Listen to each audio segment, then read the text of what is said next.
dari kelompok 2, di sini kami akan memaparkan mengenai bagaimana cara mengidentifikasi hasil yang diinginkan dari konsep UBD atau Understanding by Design. Nah, di sini kelompok 2 itu terdiri dari saya sendiri, yaitu Penny Wigambi, dan juga saya Stephen. Nah, sebelum kita membahas mengenai sebelum kita membahas lebih jauh mengenai bagaimana cara mengidentifikasi, sudah pasti kita harus mengetahui dulu terkait dengan pengertiannya. Nah, jadi menurut Gloria dan juga Sudarmin, pada tahun 2018, Understanding by Design atau yang lebih sering kita kenal dengan UBD itu merupakan desain pembelajaran yang bertujuan untuk membentuk pemahaman yang meliputi 6 aspek. Nah, 6 aspek itu menjelaskan interpretasi, aplikasi, perspektif, empati, dan juga pengetahuan diri. Lalu ada juga tahapan pembelajarannya, ini udah dibahas di pertemuan sebelumnya, yang mana itu dimulai dari menetapkan tujuan pembelajarannya atau hasil apa yang ingin dicapai. Lalu selanjutnya itu menentukan kira-kira evaluasi yang bagaimana sih yang cocok untuk tujuan tersebut agar tercapai tujuan tersebut, dan yang terakhir itu baru merancang kegiatan pembelajarannya. Nah, untuk menentukan tujuan itu secara umum dalam kurikulum tujuan itu kan terbagi menjadi 4. Yang pertama itu tujuan nasionalnya atau dari sana gimana gitu. Nah, itu terangkum dalam UU Sisdiknas tahun 2003. Lalu selanjutnya ada tujuan institusional. Jadi kalau misalkan kita di lembaga gitu, entah sekolah ataupun lembaga-lembaga les, itu sudah pasti ada tujuan institusinya gitu. Bagaimana kalau misalkan di negeri visi misinya itu apa gitu, atau mungkin di sekolah-sekolah IT bagaimana mereka menambahkan pelajaran-pelajaran tambahan, atau mungkin sekolah MA seperti itu kan ada tujuannya tersendiri. Lalu ada tujuan kurikuler. Nah, ini tujuan masing-masing bidang studinya itu mau bagaimana, dan yang terakhir itu ada tujuan instruksional atau guru tersebut menetapkan tujuannya itu bagaimana. Nah, tujuan instruksional ini terbagi lagi menjadi tujuan umum serta tujuan khususnya. Kalau misalkan karena yang kami ambil ini merupakan RPP, tujuan umumnya itu terdiri dari, kalau misalkan di 2013 itu terdiri dari kompetensi inti dan juga dan juga kompetensi dasar. Kalau misalkan kompetensi inti kan sudah tertera di sananya. Terus kompetensi dasar juga sudah tertera di sana. Nah, selanjutnya itu tujuan khususnya bagaimana guru menetapkan indikator pencapaiannya dan juga menetapkan tujuan pembelajarannya yang dari KI dan KD tersebut. Kalau misalkan dalam kurikulum merdeka berarti tujuan umumnya itu merupakan capaian pembelajarannya yang nantinya itu tujuan khususnya itu merupakan tujuan pembelajaran. Nah, selanjutnya itu mengenai identifikasi RPP kami yang akan disampaikan oleh Selanjutnya kita akan identifikasi RPP yang sudah kami diskusikan. Yang pertama dari tujuan khusus yang sudah tadi disampaikan oleh tujuan umum yang tadi sudah disampaikan oleh PPD, bahwa kalau tujuan umum itu terdiri dari KI dan KD. KI dan KD itu tujuannya sudah ditetapkan dari pusat. Nah, di sini ada kompetensi inti. Kebetulan RPP yang kami analisis itu RPP SMA. Nah, dari kompetensi inti itu biasanya ada 4 kompetensi yang dibahas. Yang pertama ada KI 1. Biasanya KI 1 itu membahas tentang spiritual, tentang ajaran agama yang dianutnya. Kemudian ada KI 2. KI 2 biasanya membahas tentang sosial, apa yang akan disampaikan oleh peserta didik. Kemudian KI 3 membahas tentang pengetahuan. KI 3 membahas tentang pengetahuan dan KI 4 membahas tentang keterampilan. Dari kompetensi dasar yang kita ambil itu mengambil kompetensi dalam ranah keterampilan. Nah, ini bisa kita lihat dari dari 4.11. 4 kan tadi ranahnya keterampilan. Ini 4 kompetensi dasarnya. 4.11 mengkonstruksi teks negosiasi dalam memperhatikan isi, strukturnya terdiri dari orientasi, pengajuan, penawaran, persetujuan, dan penutup serta kaidah kebahasaannya. Mari kita lebih lanjut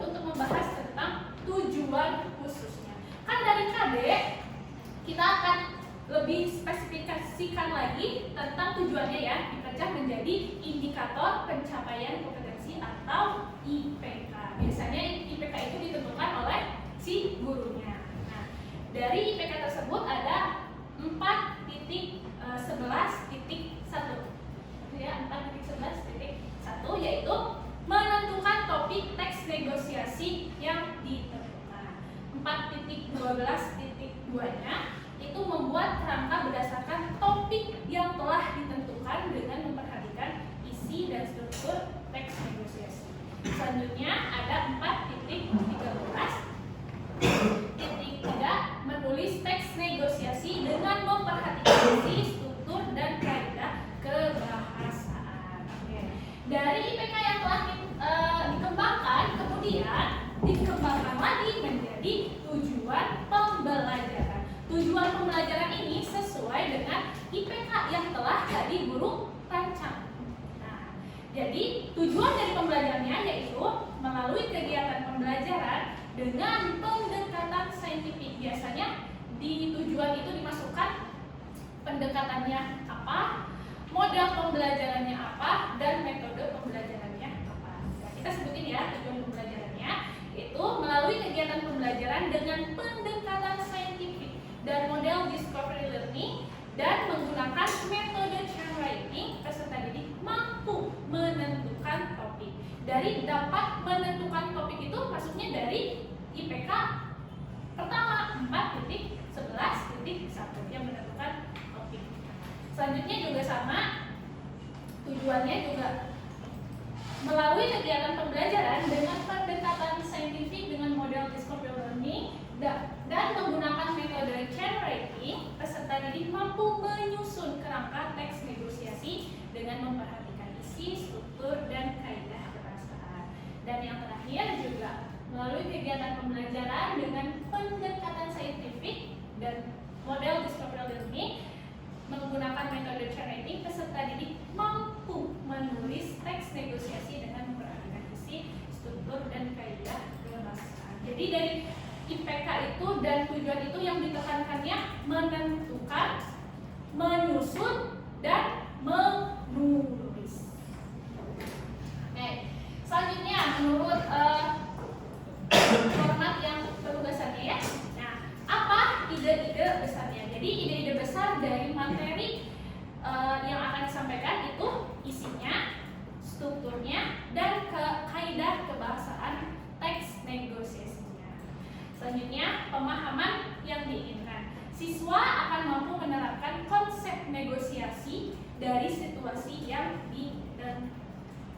konsep negosiasi dalam praktik jual beli dengan tepat. Selanjutnya, kesalahan apa yang akan diprediksi.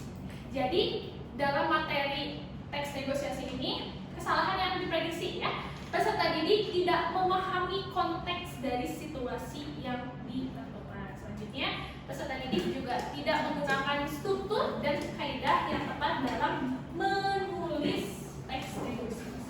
Jadi produk dari materi ini menulis ya, menulis teks negosiasi.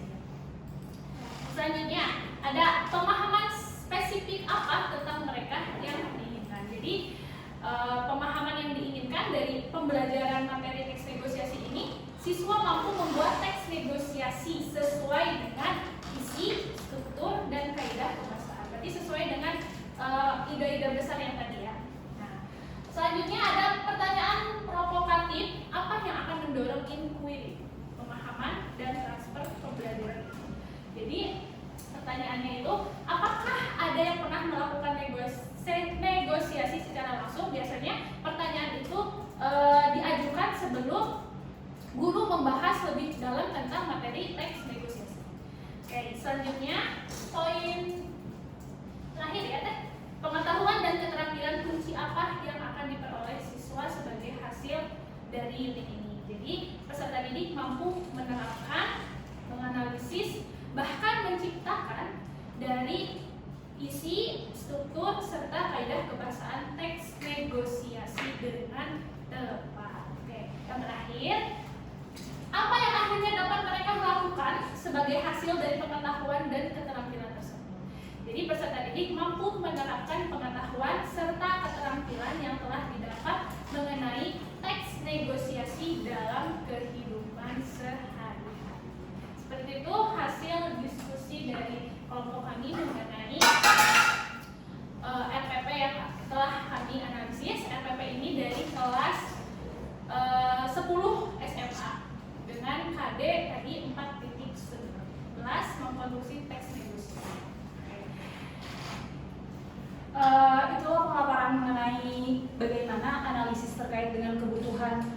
tujuan dari suatu pembelajaran melalui dari rencana pelaksanaan pembelajaran atau RPP kelas 10 dengan tema materi teks negosiasi. Sampai sini apakah ada pertanyaan? Cukup. Kesimpulan dari pemaparan kami yaitu jika ingin melakukan analisis terkait dengan kebutuhan, kita dapat menggunakan format ini dengan bagaimana awalnya kita menentukan tujuan umumnya dulu, yaitu kalau misalkan kita menggunakan kurikulum merdeka berarti melalui capaian, terus juga nanti masuk ke tujuan khusus melalui tujuan pembelajaran yang mana kita itu menurunkan dari si capaian pembelajaran tersebut. Terus kita juga bisa mempertimbangkan mengenai taksonomi Bloom. Jadi jangan sampai pembelajaran itu dilakukan langsung lompat ke C6 gitu, tapi harus dari tahap-tahapan yang dulu. Sekian pemaparan dari kelompok kami. Terima kasih atas perhatian yang diberikan. Assalamualaikum warahmatullahi wabarakatuh. Waalaikumsalam warahmatullahi wabarakatuh.